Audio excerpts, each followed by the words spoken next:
প্রায় 10 মাস ধরে স্ত্রী নিখোঁজ। মায়ের অবর্তমানে 2 নাবালিকা মেয়ের সন্তানকে নিয়ে চরম বিপাকে পড়েছেন স্বামী। হন্যে হয়ে খুঁজে বেরিয়েও সন্ধান মিলছে না স্ত্রীর।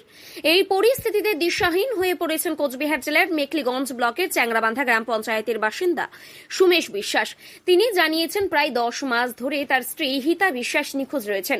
বিষয়টি পুলিশকে জানিয়েও কোনো লাভ হয়নি। পেশায় দিনমজুর সুমেশ চাইছেন তার স্ত্রী সংসারে ফিরে আসুক। 2 নাবালিকা মেয়ে পূর্ণিমা ও রাখি স্কুলে পড়াশোনা করছে। মেয়ের বাড়িতে কাজ করে মেয়েদের নিয়ে কষ্টে দিন গুজরান করছেন সুমেশ বাবু। কাজের পাশাপাশি রান্না বান্না ও মেয়েদেরকেও সামলাতে হয় সুমেশকে।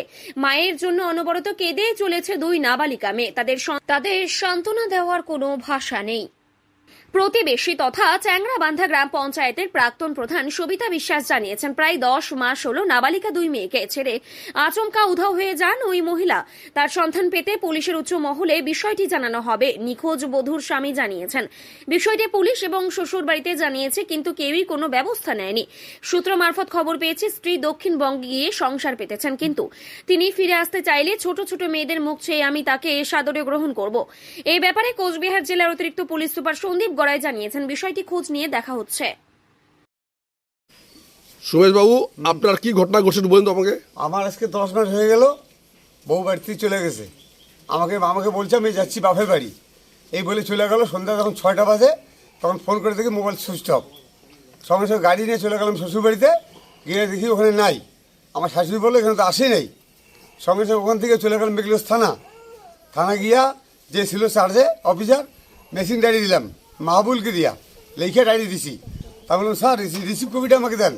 কয়েক রিসিভ কপি তো আমি দেবো না, আপনার শ্বশুরবাড়ি থেকে এসে কমপ্লেন করবে, তারপর রিসিভ কপি দেবো। আমার শ্বশুরবাড়িতে কেউ নাই, শ্বশুরবাড়িতে শুধু ওর স্বপ্ন আছে, ও তো আসবে না, নিজের বাবা মা তো মারা গেছে।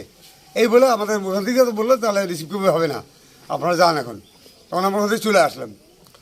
আইসা তো এই পর্যন্ত খোঁজাখুঁজি অনেক জায়গায় ফোন করছি, কোথাও নাই। আর মোবাইল তো সুইচ অফে। আপনার সাথে কোনো ঝগড়া করে গেছিল? না, কোনো ঝগড়াঝাটি কিচ্ছু হয় নাই। ঝগড়া ঢুকছিও নেই? না, আমি কাজে গেছিলাম, মেয়েকে বলছে তোরা বাড়িতে থাকিস, আমি বাপের বাড়ি যাবো আর আসবো। ওর অ্যাকাউন্টে টাকা ছিল 70,000, ওই টাকাটাও আমাকে তোলার সময় দেয়নি। ও কার সাথে গেছে জানতে পারছেন? ওই যে কি ছেলেটার নাম নাকি নদীয়ার সাইডে, কলকাতার বাইরে সুরজিৎ দাস ছেলেটা। সুরজিৎ, এখন যে নাম শুনতেছি সুরজিৎ দাস, কিন্তু একটা অ্যাকাউন্ট নাম্বার পাইছি ওর, আমি ওটা আর নাম্বারটা আমাদের বাড়ির আশেপাশে রে, ওই অ্যাকাউন্টে টাকা পাঠাই ছেলেটা। এখন আমি অ্যাকাউন্টটা সার্চ করবো কার নামে অ্যাকাউন্টটা আছে, আমি ওর নামে কেস করবো দরকার হয়। আপনি এই বিষয়টা নিয়ে মেখলিগঞ্জ থানা বড়বাবুকে আপনাকে লাস্টে কি বললো? ওই তো বললো যে আপনার শ্বশুরবাড়ি থেকে কমপ্লেন না জানালে কোনো রিসিভ কপি দেবো না, কোনো আমার প্রতিবাদ করবো না। এটা কতদিনের ঘটনাটা? এটা 10 মাস হয়ে গেল। 10 মাস হয়ে গেল? হ্যাঁ। আপনি এই বিষয়টা নিয়ে আমাদের এসডিপিও সাহেব আছে, এডিশনাল এসপি সাহেব আছে, এসপি সাহেব আছে, তাকে জানাইছিলেন? না, জানাইনি। কেন জানান নাই? যাইনি, মানে কি করবো, কয়দিকে যাবো একটা লোক এই বাচ্চাগুলো নিয়ে। তা এখন এই বিষয়টা জানাবেন? হ্যাঁ জানাবো। জানাবেন? হ্যাঁ জানাবো। আর এখন এই বাচ্চাদের এখন পড়াশোনা কে করায় এদেরকে? এখন এই যে আমি বাড়িতে আছি, এদিকে মানুষের বাড়িতে কাজও করতেছি, এদেরকেও দেখতে হচ্ছে। এদের খাওয়া দাওয়া রান্নাবাড়ি আমি করতেছি। বাচ্চাকে স্কুলে পড়াশোনা করে? হ্যাঁ। কোন স্কুলে পড়ে না? একটা হাই স্কুলে পড়ে, বড়টা ছোটটা প্রাইমারি। তা এখন এদের সম্পূর্ণ দেখাশোনা আপনি করতেছেন? হ্যাঁ আমি করতেছি সব। কি নাম মেয়েদের? এই পূর্ণিমা বিশ্বাস, রাখি বিশ্বাস। তা আপনি এখন কি চান? আমি এখন চাই ভালোটা, ওকে আনার যদি আনতে পারি ভালো হবে, যদি প্রশাসন আমাকে একটু হেল্প করে বা সবাই মিলে একটু হেল্প করে।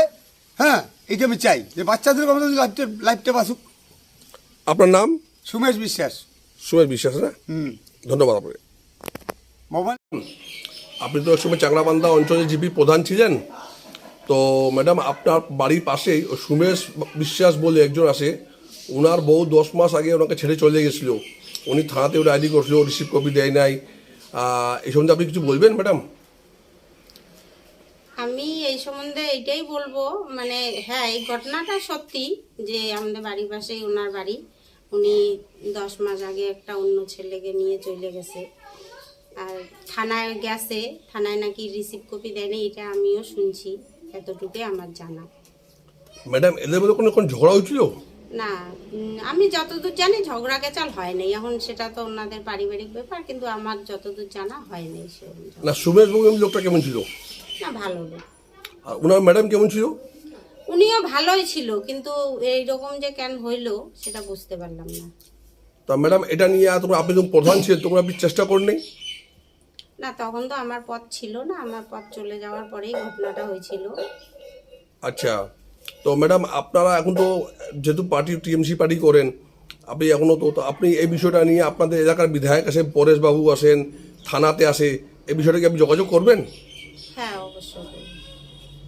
তা ম্যাডাম একটু তাদের যোগাযোগ করে কি আপনি কি থানার সঙ্গে কবে যোগাযোগ করবেন? দেখি, ভদ্রলোক তো বললো 2-1 দিনের মধ্যে আমি গিয়ে যোগাযোগ করবো। ম্যাডাম আপনার নাম? সবিতা বিশ্বাস, আপনি কি এক্স প্রধান? এক্স প্রধান। ধন্যবাদ।